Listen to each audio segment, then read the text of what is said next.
ಕೆಲವರಿಗೆ ಒಂದು ವಯಸ್ಸಾದಮೇಲೆ ಒಂದೊಂದು ಸತಿ ಕೈ ಇಲ್ಲಿಗೆ ಬರುತ್ತೆ ಎತ್ತಕ್ಕಾಗಲ್ಲ.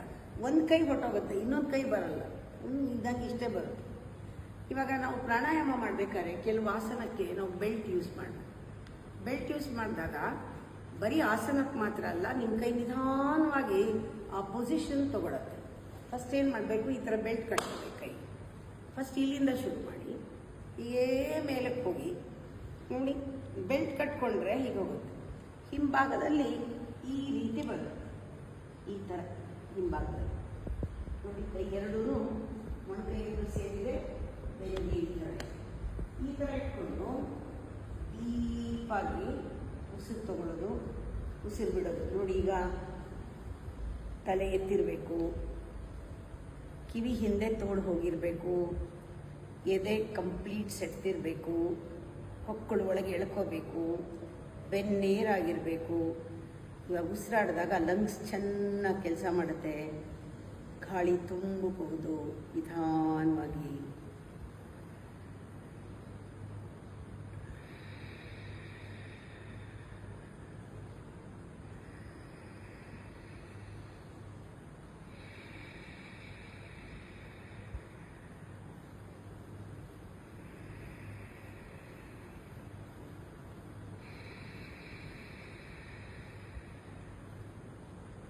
ನೀವು ಬೆಲ್ಟ್ ಇಲ್ಲದೆ ಇದೇ ಥರನೇ ಕೈ ಇಟ್ಕೊಳಕ್ಕೆ ಹೋದರೆ ನೋಡಿ, ಇಲ್ಲೆಲ್ಲ ಕೆಳಗೆ ಬಂದ್ಬಿಡುತ್ತೆ. ಮಾಡ್ತಾ ಮಾಡ್ತಾ ಮಾಡ್ತಾ ಕೈ ಹೀಗಾಗೋಗುತ್ತೆ, ಆ ಪೊಸಿಷನ್ ಸಿಕ್ಕಲ್ಲ.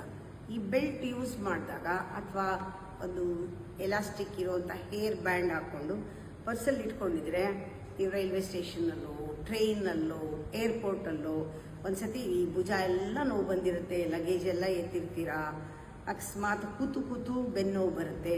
ಲಾಂಗ್ ಜರ್ನಿ ಇದ್ದಾಗ ಎಲ್ಲಾದರೂ ಕೂತ್ಕೊಂಡು ಮುಖ ಚೆನ್ನಾಗಿ ಗಾಳಿಗೆ ಒಡ್ಕೊಂಡು ಕೈಯನ್ನು ಹೀಗಂದಾಗ ಇಷ್ಟೇ ಹೋಗೋದು. ಆಮೇಲೆ ಸ್ವಲ್ಪ ಹೊತ್ತಿಗೆ ಹೀಗಾಗುತ್ತೆ. ಬೆಲ್ಟ್ ಆ ಥರ ಇಟ್ಕೊಂಡಿದ್ರೆ ನಾವು ಕರೆಕ್ಟ್ ಪೊಸಿಷನ್ಗೆ ಹೋಗ್ತೀವಿ.